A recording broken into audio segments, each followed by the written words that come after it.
Everyone, સ્વાગત છે તમારું ચેનલમાં। દાળ ચોખા પલાળ્યા વગર કે આથાની ઝંઝટ વગર નાસ્તા માટે આજે આપણે બનાવીશું લસણિયા સેન્ડવિચ ઢોકળા। ઢોકળા માટેનું બેટર તૈયાર કરી લઈશું। 1 કપ આપણે રવો લેવાનો છે। આપણે શીરો અથવા ઉપમામાં વાપરીએ એ રવો લીધો છે। સાથે પોણો કપ બેસન અને 1 કપ ખાટું દહીં લેવાનું છે અને સ્વાદ પ્રમાણે મીઠું ઉમેરશું। 1 ચમચી ખાંડ ઉમેરશું। ખાંડ ઓપ્શનલ છે, જો તમારે ઉમેરવી હોય તો તમે ઉમેરી શકો છો। અને હવે થોડું પાણી ઉમેરશું।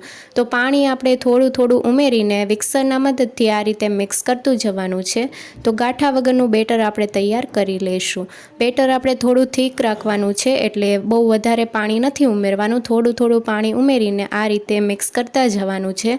તો ટોટલ મેં પોણો કપ જેટલું પાણી ઉમેર્યું છે અને આ રીતનું થીક બેટર આપણું તૈયાર થઈ ગયું છે અને તમે જોઈ શકો છો કે ગાંઠા વગરનું બેટર તૈયાર છે। હવે ઢાંકણ ઢાંકીને 10 મિનિટ માટે મૂકી દઈશું। લસણની ચટણી બનાવી લઈશું। 15 થી 20 કળી લસણની લીધી છે। સાથે 1.5 ચમચી આપણે લાલ મરચું પાવડર ઉમેરશું। સ્વાદ પ્રમાણે મીઠું અને અડધી ચમચી ખાંડ ઉમેરવાની છે અને બધું આપણે વાટી લઈશું। તો સ્મૂથ વાટવાનું છે, મોટી લસણની કળી રહે એ રીતે આપણે નથી વાટવાનું। આ પ્રોસેસ આપણે આ રીતે ખાંડણીમાં કરશું, જેથી સરસ એવો ફ્લેવર આવશે।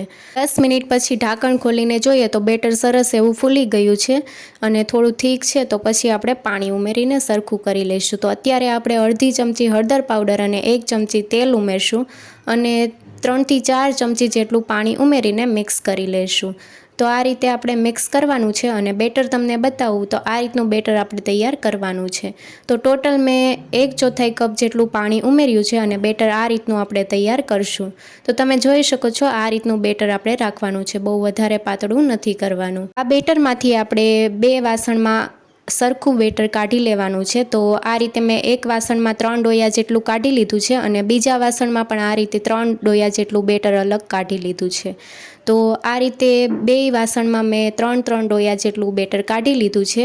તો આ બેટરમાં આપણે મસાલા મિક્સ નથી કરવાના અને જે વધારાનું બેટર છે તેમાં આપણે લસણવાળી ચટણી ઉમેરશું અને થોડું પાણી ઉમેરશું। પાણી મેં 2 ચમચી જેટલું ઉમેર્યું છે અને હવે આપણે મિક્સ કરી લઈશું। તો આ લેયર આપણે સેન્ટરમાં પાથરવાનું છે। લસણની ચટણીને આપણે બેટરમાં ગાંઠા ન રહે એ રીતે મિક્સ કરી લઈશું। તો તમે જોઈ શકો છો આ રીતે બેટરમાં મેં મિક્સ કરી લીધી છે અને આ બેટર હવે આપણે સાઈડમાં મૂકી દઈશું અને સ્ટીમરને આપણે ગરમ થવા માટે મૂકી દીધું છે અને આ રીતે ડીશને ગ્રીસ કરી લઈશું। તો 1 ચમચી તેલ ઉમેર્યું છે ડીશમાં અને સાઈડને પણ આ રીતે આપણે ગ્રીસ કરી લઈશું। થાળીમાં પણ પાથરી શકો છો અને હવે આપણે બેટરમાં અડધી ચમચી ઇનો ફ્રૂટ સોલ્ટ ઉમેરશું અને 1 ચમચી જેટલું પાણી ઉમેરવાનું છે ઇનોને એક્ટિવેટ કરવા માટે અને મિક્સ કરી લઈશું। તો આપણે ઇનો ત્યારે જ ઉમેરવાનો છે જ્યારે સ્ટીમરમાં આપણે સ્ટીમ કરવા માટે ઢોકળા મૂકવાના હોય ત્યારે।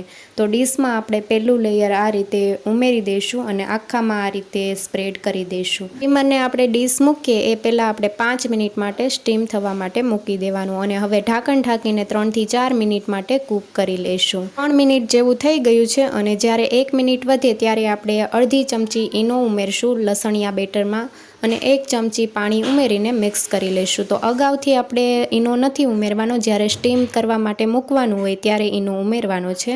સ્ટીમરનું ઢાંકણ ખોલીને જોઈએ તો આ રીતે લેયર આપણું કૂક થઈ ગયું છે અને ગેસની ફ્લેમ આપણે લો કરી દેવાની છે। જ્યારે આપણે બેટર પાથરીએ તે ગેસની ફ્લેમ લો કરીને આખામાં આપણે લસણવાળું બેટર આપણે પાથરી લઈશું। આ લેયરને પણ આપણે 3 થી 4 મિનિટ માટે સ્ટીમ કરવાનું છે। તો સ્ટીમરનું ઢાંકણ બંધ કરી દઈશું અને 4 મિનિટ માટે સ્ટીમ કરી લઈશું।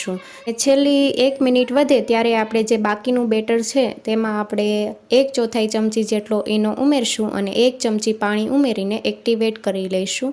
આ રીતે આપણે મિક્સ કરી લેવાનું છે।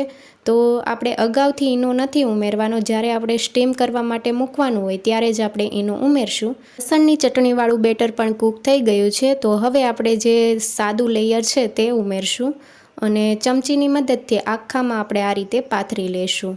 તો આ રીતે આપણે આખામાં પાથરી લેવાનું છે અને હવે આપણે સૂકું લાલ મરચું પાવડર ઉમેરશું. તો આખામાં આ રીતે આપણે લાલ મરચું પાવડર સ્પ્રિંકલ કરીશું અને સ્ટીમરનું ઢાંકણ બંધ કરીને 10થી 12 મિનિટ માટે કૂક કરી લઈશું. 10 મિનિટ થઈ ગઈ છે અને સ્ટીમરનું ઢાંકણ ખોલીને જોઈએ તો મેં નાઇફના મદદથી ચેક કરી લીધું છે. નાઇફ એકદમ ક્લીન આવે છે. તો ઢોકળા આપણા સ્ટીમ થઈ ગયા છે.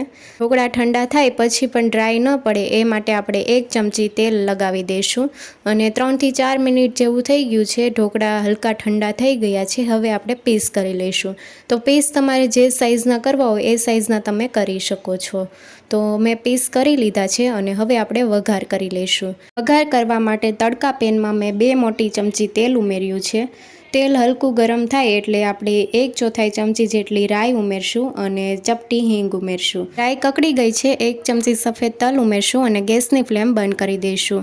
લીલા મરચાં ઉમેરશું અને લીમડાના પાન ઉમેરશું. તો વઘાર આપણો થઈ ગયો છે. હવે આપણે ઢોકળા ઉપર સ્પ્રેડ કરી દઈશું. ઢોકળાના દરેક પીસમાં ચમચીથી આપણે વઘાર આ રીતે રેડી દઈશું અને હવે આપણે ઉપરથી કોથમીરના પાન ઉમેરશું.